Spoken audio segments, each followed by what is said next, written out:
I asked you guys all over social media, on the YouTube community tab, on Instagram, Twitter, on the Discord server, what your top 10 fantasy series of all time are, and in total we got 190 responses. Today I'm going over those results. And I gotta say, I was actually very surprised with some of these, especially with the placing.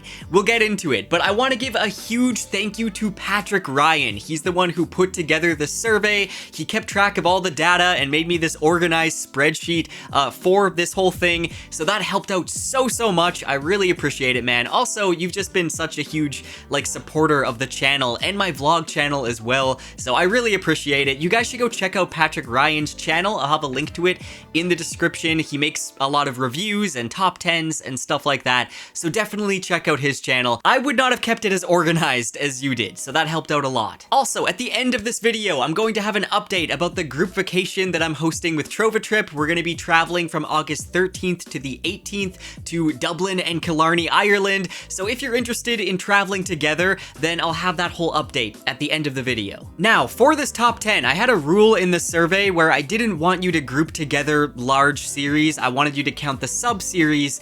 For instance, the Cosmere. I wanted you to put, say, the Stormlight Archive as number 2, and then Mistborn as number 4, and Warbreaker as number 7. I wanted them to be listed separately, not just as the Cosmere. Unfortunately, some of you did put just the Cosmere or the Realm of the Elderlings, and in those cases, we did count them as just one. So, for people that said the Cosmere, we counted that as the Stormlight Archive, because that's like the main magnum opus in the Cosmere series. And then for Realm of the Elderlings, we counted that as the Farseer trilogy. Again, unless you did list the separate sub-series. Now there's also a scoring system because this is a competition. So whenever you listed a series in the number 1 spot, it got 10 points. If you put a series in the number 2 spot, it gets 9 points, and so on and so on. So I'll put the points for each series on the screen. In total, from the 190 responses that we received, 455 different series were mentioned. So that is a lot of series. I'm not going to be able to talk about them all. But before I get into the top 10, I do have some honorable mentions of series that just didn't quite make it into the top 10. First off, the highest rated self-published fantasy series that made it onto the list. This was actually submitted by 15 of you. It had 91 points in total. It ended up being placed in number 22, meaning it beat out actually a lot of different series, and that is The Bound and the Broken. This is a series that's actually been on my radar just recently. A lot of you have been recommending it to me, so I do want to start it very soon, and just the fact that it made it onto this list and beat out so many others kind of reassures me that it's gonna be good. I need to read it. If you've read The Bound and the Broken, let me know in the comments if I should put it higher up on my TBR. Next up, we have a handful of series that didn't quite make it into the top 10 because they just didn't have a high enough count, but the people that did list these series had them in their top 5. So it's likely that these are very well-loved series. They just didn't quite get the same count as all the other ones mentioned. One of these at number 38 was the Tawny Man series by Robin Hobb, and this had 7 votes with an average position of 4.9. I absolutely love the Farseer trilogy by Robin Hobb. I really need to continue soon. I've heard a lot of good things about the Tawny Man, but I just haven't gotten around to reading that one next. And at number 32, we have the Sun Eater series. Now this one was voted by 8 of you, and it had an average position of number 5. So obviously the people that voted for it really like this series, and I have been meaning to get to this for quite a while now. I need to start this at some point this year because I've been hearing so many good things about it recently, and it's about time I give it a read and make some videos on it. In number 31, we have the Fitz and the Fool series by Robin Hobb. This one had 7 votes, and it just had 1 more point than Sun Eater. Jumping up to number 23, we have Dandelion Dynasty. Now this one had 12 votes and an average position of 4.2. Dandelion Dynasty is one I've been seeing all over BookTube, and I've been recommended it a lot as well, so I really should give it a read soon. And I mean, the fact that a lot of you put this in your top 5 is just proof of that. The Live Ship Traders by Robin Hobb ended up in the 15th spot. It had 17 votes and an average position of 4.2. I have heard many people say that the Live Ship Traders is Robin Hobb's best, and that's the next series I need to start in the Realm of the Elderlings, so I'm very excited for that. There's been a lot of love for Robin Hobb on this list. That's awesome. Malazan, Book of the Fallen. This one ended up in number 14 with 22 votes and an average position of 3.7. I'm really surprised about this one. I was expecting it to be like in the top 10. I don't know why, but it still is pretty high up there, and it does have a high average position. I'm still making my way through Malazan. I'm trying to take my time and enjoy it, and I am really enjoying it. I'm excited to read more. The Greenbone Saga was ranked number 13. It had 28 submissions and an average position of 5.2. Now, this one I wanted to mention, it didn't quite make it into everyone's top 5 that submitted it, but it's still pretty high up there, so I thought I would mention this one as well. And I still need to get to the Greenbone Saga as well. This video is just going to remind me of how many series I need to get to. But Jade City is on my TBR to get to this year, so I will be reading it soon enough. Then there is The Gentleman Bastards by Scott Lynch. This one made it into number 12 with 27 submissions and an average position of 4.6. All I gotta say is The Lies of Locke Lamora is one of the best debuts in fantasy ever. And that is it for the honorable mentions. Now moving on to the top 10. And finally, in the number 10 spot, just managing to beat out Red Rising by 2 points, is The Dresden Files by Jim Butcher. I was really surprised here. I thought Red Rising was the more popular choice right now, but Dresden Files pulled ahead, and The Dresden Files obviously is a cornerstone of urban fantasy. These books are so much fun. I haven't read them all yet, but I'm about 6 books in, and I think it's just such a great, refreshing series. I do love Red Rising as well, though. Maybe I would bump that above Dresden. Both are amazing series, though. Moving on to number 9. This one I was actually surprised to see so low on this list, and that is the Farseer trilogy by Robin Hobb. Especially with all the other Robin Hobb love we've seen in this video, I'm surprised Farseer was at number 9. 38 of you specifically put Farseer on your list, and it had an average position of 5.1. Now, if you haven't read Robin Hobb, she does some of the best character work that I have read. I feel like Fitz is the main example everyone goes to, but really, you go through so much with Fitz, you grow with this character, and you feel so much sympathy for him throughout his entire journey. There's times you're annoyed with his decisions and actions, and then there's other times you're rooting for him, and other times you're feeling bad for him for how much crap he's going through. And at number 8, with 55 submissions and an overall score of 325, is the First Law trilogy by Joe Abercrombie. Now, this is my favorite grimdark series out there. I feel like Joe Abercrombie is a master at subverting your expectations. He really makes the story go in directions you're not expecting, and he also makes these characters that you really love and hate at the same time. He's also a master at developing character voice within fantasy. Like, you know exactly who's speaking before their name even appears on the page. Logan Ninefingers, Dogman, Glokta, Giselle, there's so many amazing characters in the First Law universe. I would probably place this in my top 5, but I am really happy to see that it at least made it into the top 10 for this video. And at magic number 7, with 370 points for Gryffindor, we have Harry Potter. 64 of you submitted this one with an average spot of 5.2. Honestly, I still look back on Harry Potter as one of the most magical reading experiences I've ever had. The entire movement that Harry Potter made in publishing and in young adult fantasy was utterly massive. It was crazy, and it got a lot of people into reading and exploring more in the fantasy genre. And I feel like that alone should make anybody appreciate it, but also, it's just one that has so much nostalgia to me. I still enjoy rereading these books and just exploring Hogwarts all over again. It's just one of the coziest reading experiences for me, and yeah, I think this is a fair spot for Harry Potter.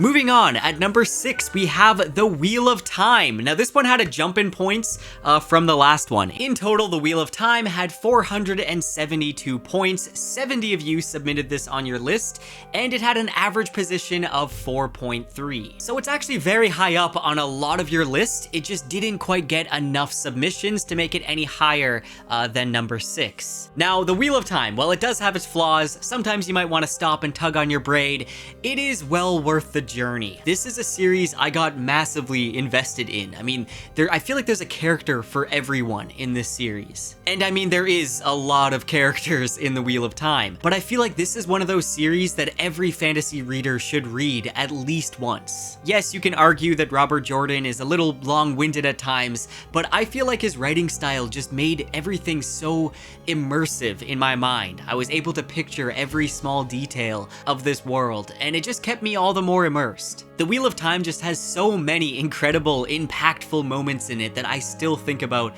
all the time. So I'm glad to see it make the top 10. I didn't really have any doubt. And now we have made it to number 5, the halfway point. So make sure to comment what your guess is for number 5. I'll wait. I'm still waiting. Okay, I'm gonna be honest, I thought this one would actually be much higher. I thought it would be like number 3. It is an unfinished series though, that's a hint. And I do know there's a lot of fans that are salty that it's not finished yet, so maybe that did affect the submission count. Who knows?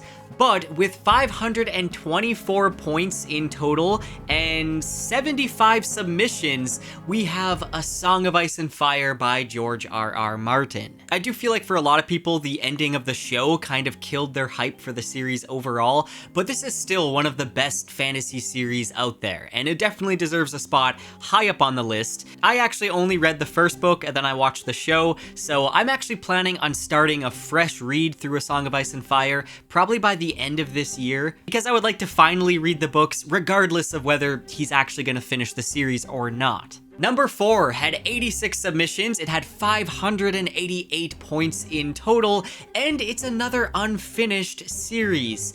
The Kingkiller Chronicle by Patrick Rothfuss. Now, I do wonder if my channel gives Kingkiller a little bit of a bias, because I feel like, I have made a ton of Kingkiller Chronicle videos on the channel, so a lot of the submissions from you guys are likely a bit biased because of that. There's probably a lot of Kingkiller fans in my audience. That being said, even when you look up, best fantasy series of all time, the Kingkiller Chronicle is usually pretty high up on there. And while at times I do get a little disappointed just in how Rothfuss handles his fan base and delivering updates to them and not carrying through with promises, I do feel like this is such an incredible series that he created, and I never regret having read the first 2 books. In fact, I'm likely going to continue to reread them again and again because they're comfort reads for me now. It doesn't matter if the series is never finished, I still think it's worth the time.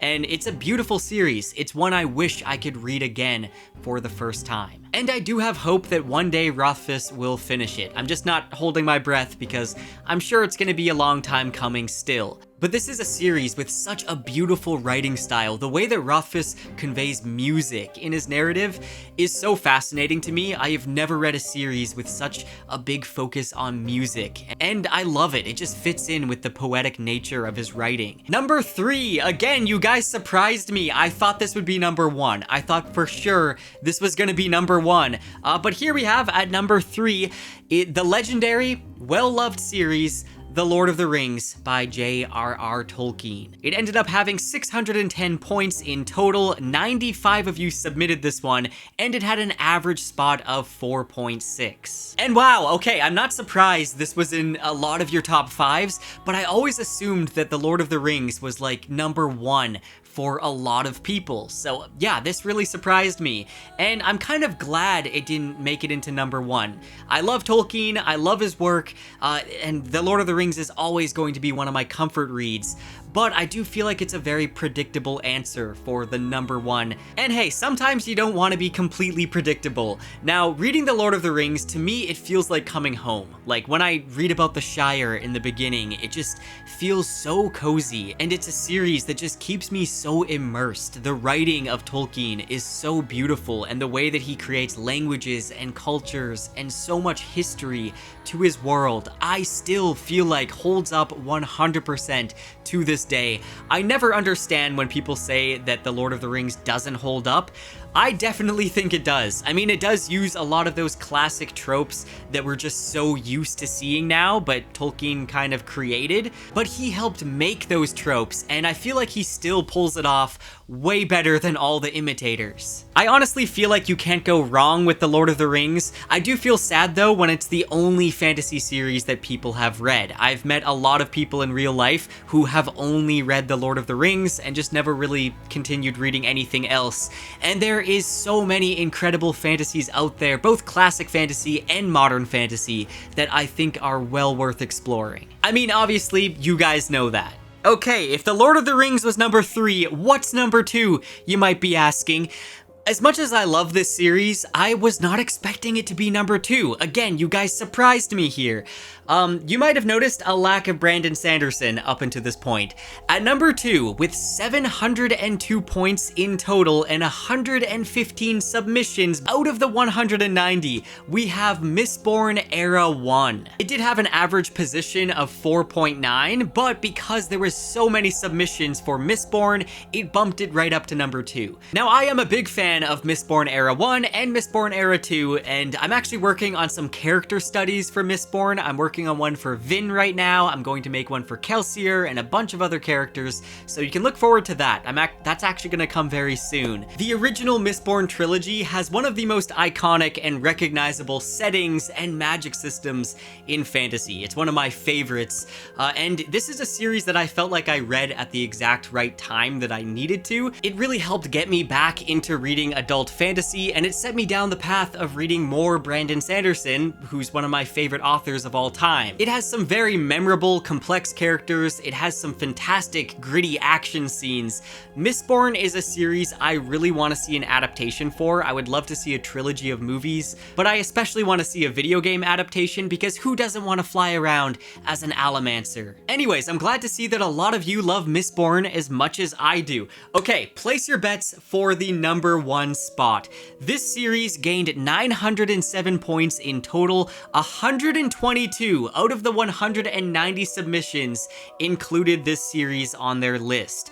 Now, not only that, but it had an average position of 3.6. A lot of you love this series, I love it as well, and we're going to be getting book 5 later this year, and that is Brandon Sanderson's magnum opus, The Stormlight Archive. I can totally get behind this. I understand why this is number 1. Brandon Sanderson has written one of the most fascinating worlds in fantasy. Roshar is a planet that just feels so alien. I mean, the continent itself, the shape of it, is based off of a fractal called a Julia set. And it's a world that's ravaged by high storms, resulting in wildlife that's crustacean in nature, and plant life that hides from the storms. It's also a series that has my favorite characters in fantasy: Kaladin, Dalinar, Shallan, Yasna, Wit. There's so many incredible characters in the Stormlight Archive, and I really enjoy the way that Sanderson brings mental health into his fantasy, and he dives deep into all the struggles and the trauma that his characters are dealing with. And also, despite these books being so long, I mean, the books are massive, they actually read quite fast because the way that Sanderson writes is very to the point, it's easy to follow, and it flows well, so it's actually pretty quick to read through these books. Stormlight is definitely up there in my top 3. It might even be my number 1. I haven't quite decided yet. I'm actually currently rereading through Words of Radiance in preparation for book 5, and I also want to put out my in-depth summary